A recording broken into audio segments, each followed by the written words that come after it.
You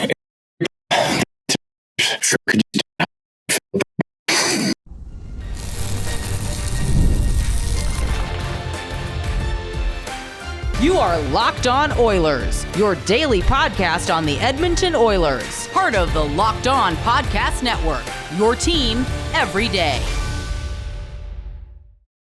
Hello, everyone, and welcome to this very special crossover edition of Locked On Oilers and Locked On Blues. I am Nick Zararis, the host of Locked On Oilers.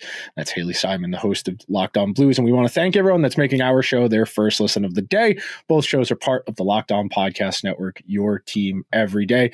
So, Haley, there's an awful lot to get to. We only have 30 minutes. Let's try and keep it under an hour, unlike the last time I went on your show. And what was supposed to be 10 minutes turned into 35. So we're going to do our best to be on time and not get too tangential in our conversations here.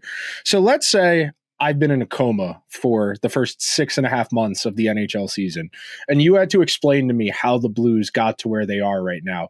What are the key points I would need to know and understand? Well, Nick, it has been a lot for the Blues that have happened, especially in the past 6 months or so. So first I would tell you is getting the new coach. The Blues got Jim Montgomery, who was the head coach of the Boston Bruins, who the Bruins ended up firing, which was a bad decision. And the Blues got rid of Coach Drew Bannister. So that was the first thing. Another thing that the St. Louis Blues did was the wonderful offer sheets for Dylan Holloway and Philip Broberg of the Edmonton Oilers then.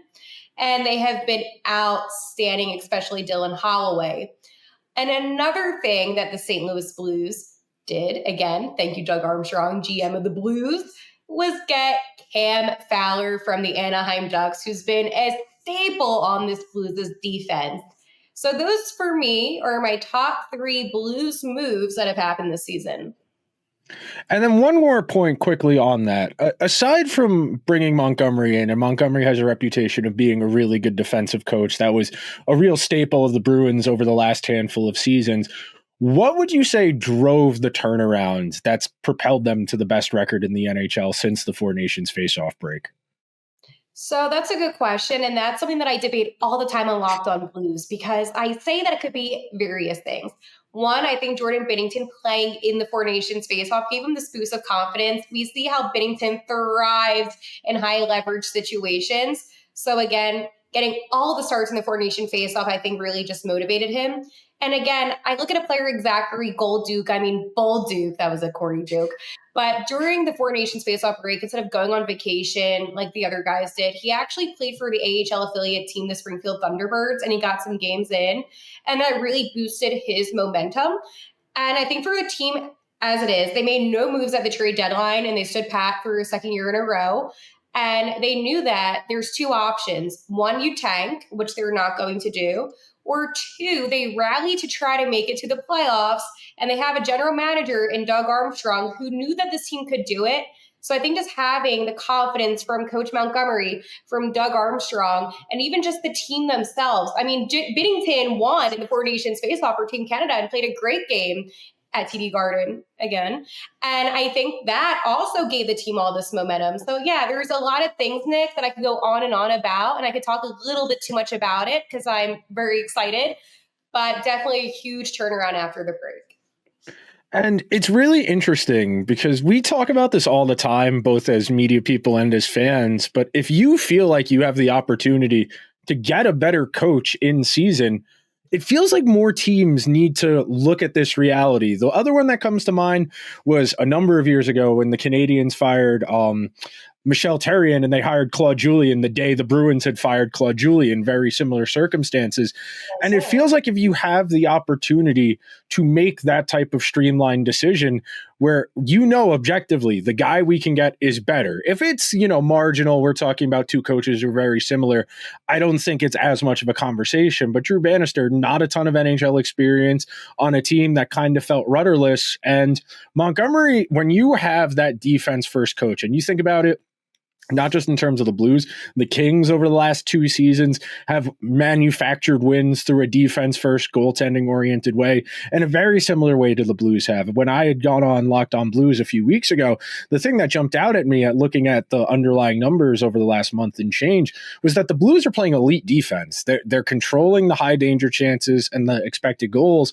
And so even if they don't necessarily have as much depth as some of the other teams on paper, they've manufactured enough through good structure, discipline, and sometimes that's enough, especially when you look at the state of the Western Conference, when teams like Vancouver have underperformed their expectations, when teams like the Predators have underperformed their expectations. Sometimes all it takes is just being in the right place at the right time, and the Blues have capitalized massively. Yeah, absolutely. And I think that the Blues' biggest struggle and biggest downfall was their defense. And again, the penalty kill, not so great for the Blues, still isn't so great. But I think when you do have a defensive first coach, things will change and turn around. And again, that's why I gave a huge shout out to Cam Fowler, Ryan Suter even. I know Ryan Suter has been all over the Central Division, but you do have these older players that have stepped up big time, but also a guy like a Tyler Tucker, who really bounced between the T-Birds and then the Blues last season. So again, he deserved that extension. I mean, Nick, total transparency. The Blues are missing their best defensive player in Colton Parayko, and if they're able to play the defense that they are right now, this team is going to be very dangerous when it comes to playoff time because he will be expected to be back. So that is going to be a huge piece of this Blues team. Speaking of injuries, we can't talk about the Oilers without talking about the MASH unit that is currently their team. Last night, they played, I will say, okay against the Ducks. They outshot them more than 2-1. They lost 3-2. Right now, they are missing McDavid, Draisaitl, Ekholm, Klingberg, and Stuart Skinner, and Trent Frederick, who played his first 7 minutes as an Oiler and then left that game, didn't return, and is out at least for another week. And I was talking about this with one of my friends the other day, and he had asked me very candidly, he said, do you think the Oilers going as far as they did in the playoffs last year kind of doomed them in terms of just the accumulation? Because you're playing till June 24th and you get July, August, and that's it, because you're back in season by basically the second week of September. And it's hard not to feel like that. The Oilers have played a lot of playoff games over the last handful of years, and their older players are dealing with nagging injuries, and you play with a nagging injury, you risk re-aggravating it. Yeah, and that's a good point. I actually am curious what you think about what's going to happen with this Edmonton team once the playoffs come along. Listen, I can go back and forth with you, Nick, and kind of pick on the Oilers. But at the end of the day, this is still a very competitive team with a lot of depth. No, you're gonna say that. But despite the injuries, because I've been watching some Edmonton hockey, it's not like they're so out of it. So again, do you think these guys are going to come back healthy-ish? Keyword-ish, enough for the playoffs, or do you think it's going to be just, hey, too many injuries, let's focus on next season? I think Connor and Leon are good enough where they can drag them through a first round series against the Kings. They did it 2 years ago where Leon had the high ankle sprain and he had the most goals of anybody in the playoffs in the first round in that series that went 6 games. So I think as far as making a little bit of noise, that's not out of the question, but a meaningful run, especially with the way the path looks, where you're probably going to play LA round 1, Vegas round 2, and then whoever comes out of that knife fight in the Central in the conference final, that's a really uphill battle that I don't think this Oilers team is particularly suited for. And look, you never count out a team that has McDavid and Draisaitl, but right now, with them both injured, their best defensive defenseman injured, it's really hard to see a world where they can make this happen. As of right now, of course, we still got a week of regular season games left. Ideally, you want to get those guys in a game or two before the playoffs start to kind of ramp them back up, get them up to game speed. But we'll see. I mean, they've kind of been banking on the we'll figure it out when we get there all season. And now it's about to be time to figure out whether they're actually good or not.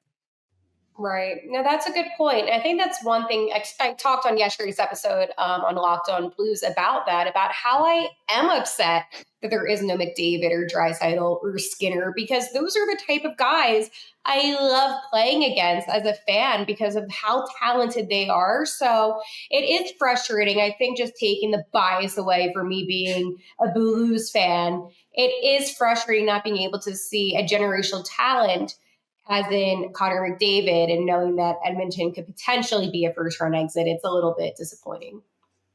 And you want to be able to rub it in and say, well, we beat Connor McDavid and Leon Draisaitl. I understand the way the sports fan brain works is interesting in that, like, yes, you want to win, but you also want to be able to win in a way that you can kind of rib someone for it even more. And we're going to take our first break of today's episode. And when we come back, we're going to talk a little bit about how Dylan Holloway, Philip Broberg have fitted in St. Louis, how Dylan Holloway has done such a nice job in getting a larger role. We'll visit Kasperi Kapanen, because that's been an interesting conversation over the last few weeks in Edmonton, what his role would be on a playoff team when the lineup's fully healthy, and a whole lot more on this crossover edition of Locked On Oilers and Locked On Blues. So be sure to stick around.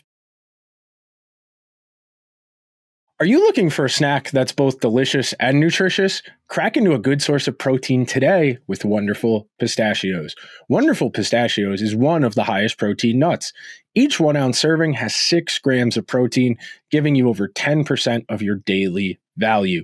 Plus, they're packed with fiber and better for you unsaturated fats to help you keep feeling fuller longer. Personally, big fan of the no-shell variety. They're the perfect grab-and-go snack for when I'm here at my desk working on the show, or if I need a quick protein boost to hit my macros for the day, they're a great go-to.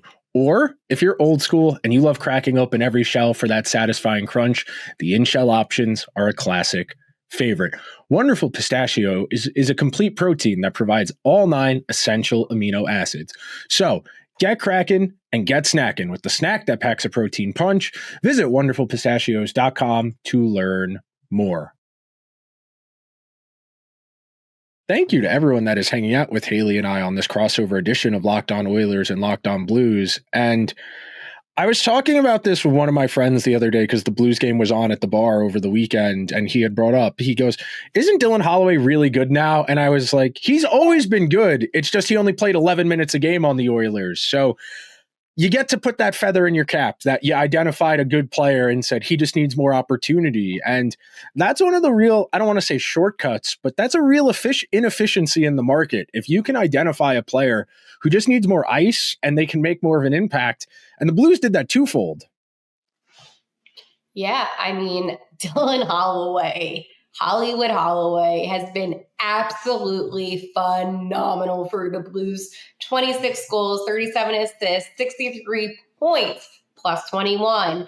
And it's funny because I said this on an episode of Locked On Blues. I was actually talking about how I felt like on Edmonton, Dylan Holloway was never going to be utilized the way that the Blues could utilize him. And this is something that Holloway even said when he did his first presser here as a Blue, that with Edmonton, essentially, and I'm just paraphrasing, there's a lot of good veteran talent, a lot of older players that deserve to be a top 6 forward. And there's no denying that whatsoever. I'm not coming on here, Nick, and saying that any of those guys don't deserve it. I'm talking about when the roster is healthy. However, with Dylan Holloway, he had an opportunity in St. Louis to be a top 6 forward, playing on the first line, the second line, and even at one point he was on the third line. But every single time Dylan Holloway skated on the ice, he showed you what he is, and that is a star in the making. He has been one of the most vital players for the Blues' offense besides Robert Thomas and Jordan Kyrou. And I know Holloway, he's been out for a couple games, day-to-day situation with Holloway. And again, the Blues miss him. And last night's loss to the Winnipeg Jets, the Blues missed him. And I think that is the main focus here, Nick, is that, yes, Philip Broberg, a little overpaid, no denying that. Holloway deserved every single cent, and I'm hoping that the Blues give him an extension. Edmonton had a chance. They really did, to have him grow, and they developed him beautifully. So thank you to the Oilers organization for that, for the development.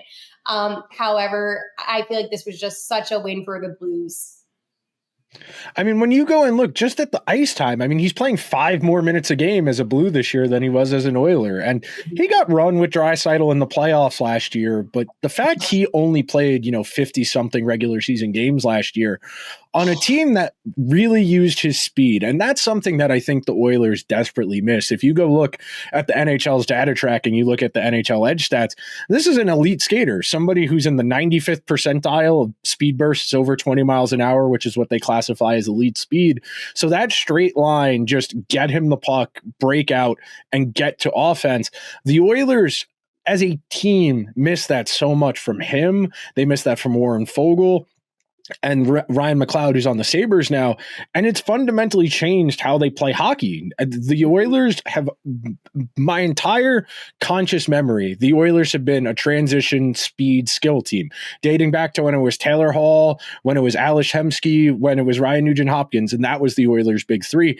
They were always trying to make plays in transition with their speed, and now they're a cycle team. They're a get the puck in deep, go to work on the forecheck, other than when McDavid's out there, other than that. But for the most part, they're a cycle team now. It's why they couldn't score against the Ducks last night. They spent the entire game in the Duck zone and circling the offensive zone around the perimeter, couldn't get the puck in tight around the goalie. And those shots from 35, 40 feet out, that's the reason the Oilers shooting percentage as a team is down across the board. And so many veterans like Hyman, Nugent-Hopkins, Henrique, I could go on and on, are all having down years statistically.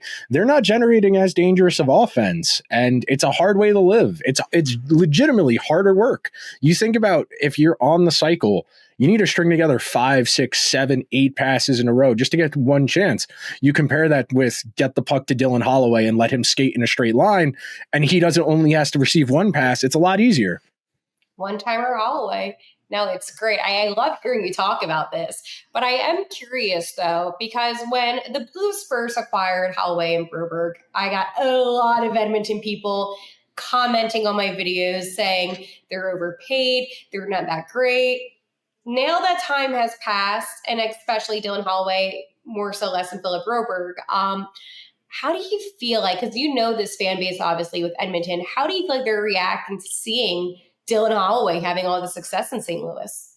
I think there's a lot of people who watch my show pretty regularly who say they would rather have him than Jeff Skinner or Arvidsson. And, if that was the binary choice, knowing what you know in hindsight now, I think most people would agree, because it's twofold. Number one, Holloway's younger. He still has the capacity to get better than he is right now. And Jeff Skinner's not having a bad year, even though he's been healthy scratched at times because of his defense, or they didn't feel like there was a spot for him in the lineup because they didn't want to play him on the fourth line. He's still like 6th on the team in goals. He's got 15 goals. And for somebody who's been healthy scratched at times, pretty decent output. I think, and this is something I was talking about on the show on Locked On Oilers last week, as far as like making the case for the Oilers that they could make something magical happen in spite of how rough the last month has been. If you want to talk yourself into the Oilers overcoming their circumstances, you need something to break your way. And generally when we talk about that, we talk about teams playing above their weight class, punching above their weight. Those are typically the younger teams. If you wanted to say that about like the Canadiens or the Devils even, I think you could talk me into a world of these are young guys, they haven't been there before, they have the capacity to play at a really high level. Whereas the Oilers, this is a very defined team. They don't really have young guys who have the capacity to maybe break through to a higher level. For the most part, the Oilers are what they are. Right. And I think that's a good point to make, because I think looking at Edmonton, and I compare the Blues a lot, because the Blues do have some older players, established players, I would like to say. I mean, we have a guy in his 40s.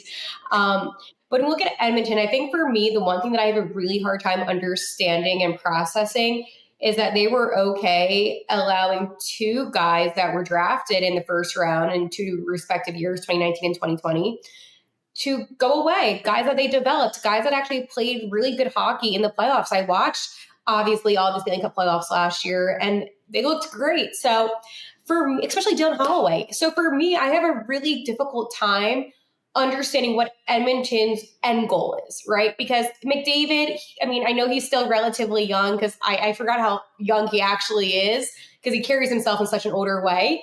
But you have guys who are going to be getting older, and they're not able to play the way they have been. So I get kind of confused, I think, time to time, Nick, I'm going to be honest with you, with how Edmonton was able just to allow these guys to go away and not even keep one of them. And that we talked about that.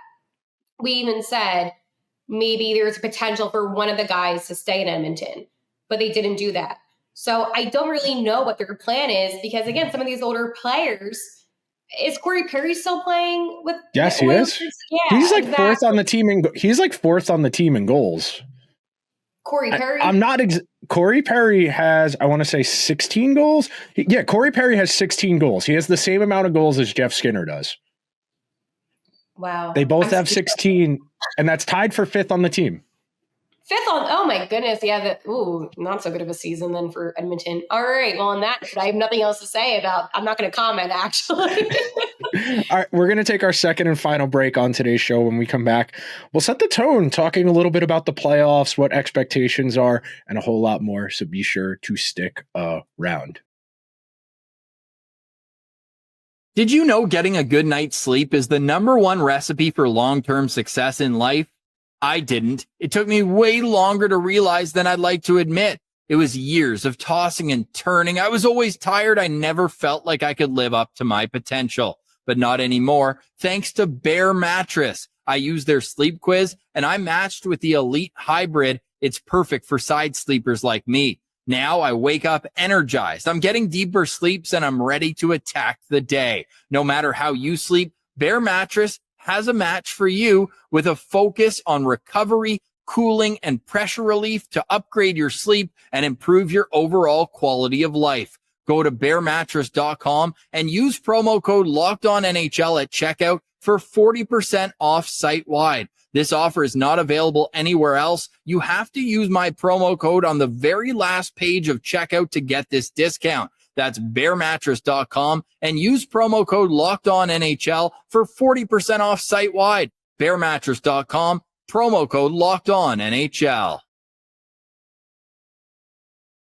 Thank you to everyone who is hanging out with Haley and I on this Thursday edition of Locked On Oilers and Locked On Blues. And when we talked early in the season, right at the start of the year, October, November, whatever it was, we both were kind of in agreement that the Blues were in no man's land. They were trying to figure out what they were going to be. And very much by virtue of their work, of the work of guys on the team, they played themselves into a playoff spot. And when you have this type of house money feel to it, you kind of start to talk yourself into, well, if they did it in 2019, all it takes is a couple weird bounces and we're right there. I mean, that's what you said to me a few weeks ago when I had come on Locked On Blues, and it's part of the fun. You know, I was talking to one of my Canadiens fan friends the other day, and she was saying, we play Washington in the first round. We absolutely can beat Washington. And if we can beat Washington, we can beat anyone in the East. And that's how you really start to talk yourself into this. And it's not out of the question. We see weird upsets in the NHL. Okay. I am not going to lie. I've been on this show saying I am not going to say it feels like 2019 because I didn't want to actually believe. And now that I can say the Blues have a 96.5% chance of making the playoffs, according to Money Puck, I feel like it's 2019 again. This is the most excited I have ever been watching Blues hockey in years. It has been horrible the past couple of years, not going to the playoffs and just watching all these other teams succeed. And how about for my captain, Braden Shen, to be able to finally go to the playoffs as Blues captain? But here's the thing, Nick. Anything can happen. Nobody expected the St. Louis Blues to come out of this break playing great hockey. And we see patterns, and I love patterns. I'm a big pattern person. I like to compare and contrast. 2018, 2019, fire their coach, hire Berube. 2024, 2025, fire their coach, hire Coach Montgomery. Ooh, also in oh my gosh, I'm so excited I'm getting 2018, 2019, 11-game winning streak, making franchise history. 2024, 2025, 12-game win streak, making franchise history. The St. Louis Blues at the beginning of this year, so I'm talking January, February, were a bottom 7 team. I came on Locked On Blues and I made a whole episode saying it's over. And I put my hands up in defeat. It was over. You know, nothing can happen. I was watching the Four Nations face-off. This is the best it's ever going to get for Colton Parayko and Jordan Binnington this season. We're going to the playoffs, and it's so exciting for me. Now, do I think the Blues are going to hoist Ward Stanley? No. I'm going to be real. No. And why is that, you might ask? Please ask. Why is that, Haley? I'm glad that you asked. I am afraid of the Vegas Golden Knights, and there is still a possibility that the Blues could play them. I would rather play Winnipeg. I know for a fact, because we beat Winnipeg this season. Don't shake your head no, because with a healthy Colton Parayko, Dylan Holloway, and a Jordan Binnington in net, because they had Joel Hofer last night, the Blues could have not easily, but they could have beat them. Okay. The Vegas Golden Knights, I can't stand them. I think I can speak for everybody when I say that. I can't stand them. The one good thing about the Golden Knights at one point was Marc-Andre Fleury, and they got rid of him, and now they're the most hated team. I'm surprised Mark Stone isn't on LTIR. However, I am nervous about the Golden Knights. They make me nervous. But I think if the Blues get past that, right? Let's go say they play Vegas and they win. They can beat anybody. I really believe that. We've seen crazier things happen. As long as the Canadian team doesn't win the Stanley Cup. No, I'm joking. Because I still am hoping the best for Berube, but yay! No. Playoff in St. Louis again. Woo! Yes. Q Gloria. It was a special time. That Blues team, that was a magical feeling. And when you're able, what'd you say? With Pat Maroon. Yes, of course, with Pat Maroon. Story. Nick, you don't want me to get into this because then we're going to go over 30 minutes. But that team, the other day I was watching a documentary on that team, and I'm a crier, and I was crying because it was just so special. And it took me back to the moment when the Blues won the Cup, and I was sitting at home with my family, and I lost it. It was one of the best days. So I think for me, I can't get a little too ahead of myself because I have been experiencing nothing but championships in my own life. Right? We don't have a football team here in St. Louis. So the football team that I do won a Super Bowl. And now the team that I am a fan of in hockey has a chance to go on to win the Stanley Cup. It's a fun feeling. It is a fun feeling. And the one thing I'll tie it to, speaking of the Eagles, that nobody believes in us mentality is really powerful for athletes as far as locking in and getting focused. The Eagles wearing the dog masks, the underdog thing, the nobody believes in us. The Blues kind of did the same thing in 2019. The nobody believes in us. We're going to drag ourselves off the floor. Coming from dead last to winning the Stanley Cup is kind of the ultimate nobody believes in us. Vegas did it the first year they were a team. The nobody believes in us all the way to the Cup final. Florida 2 years ago when they lost to Vegas, when they got into the playoffs on the second to last day of the season, and then went all the way to the Stanley Cup final. They won 4 games in overtime on their way to the Stanley Cup final. You start believing. You get that team of destiny feeling. I mean, hell, the Oilers kind of had that feeling last year when they were in that Vancouver series and they were down 3-1, and they went to Calvin Pickard, and Calvin Pickard bought them time. They got back in that series. They eventually won in 7.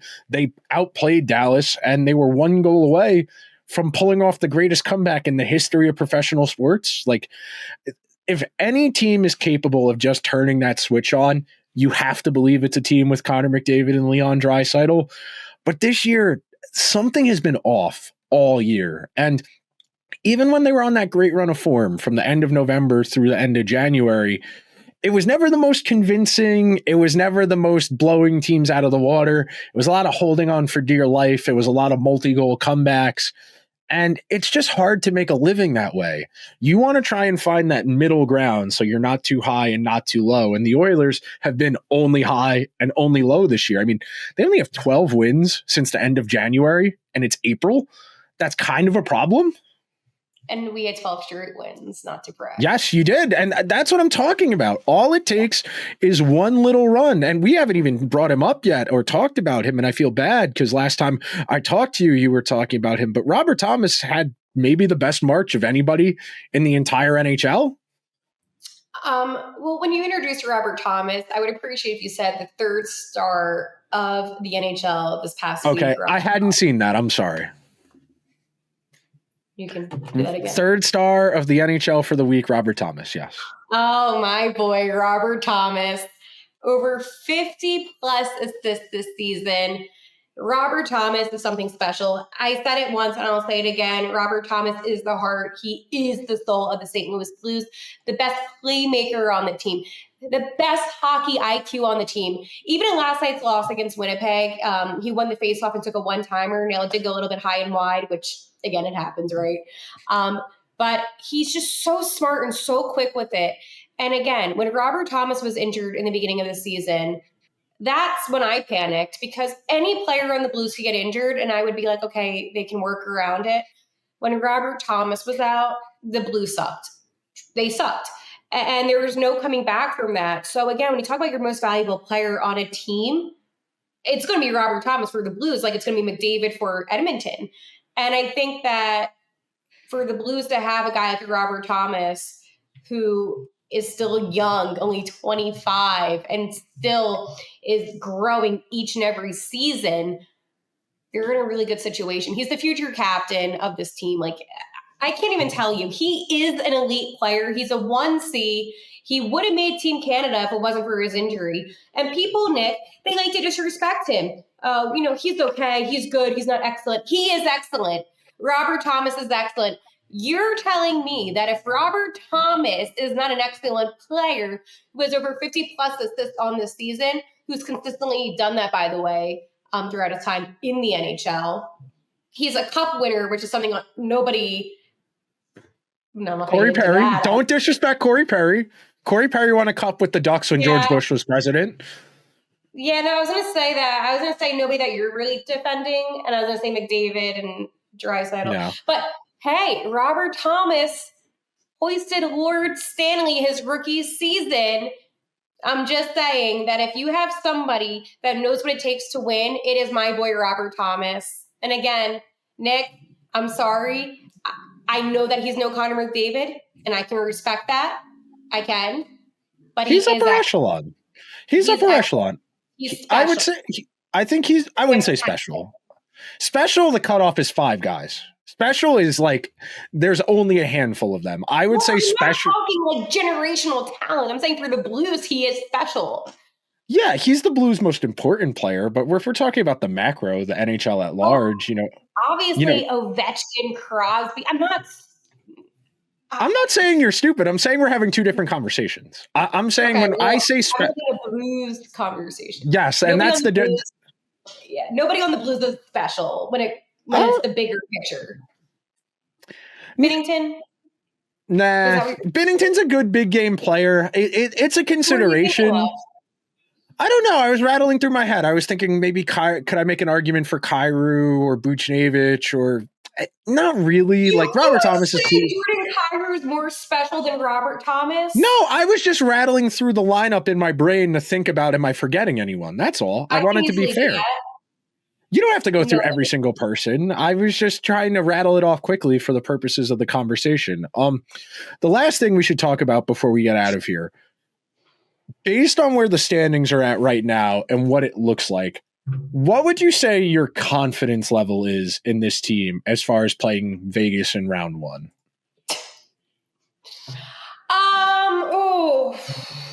I mean, let's hope there's not a sweep, and I'm not talking about us.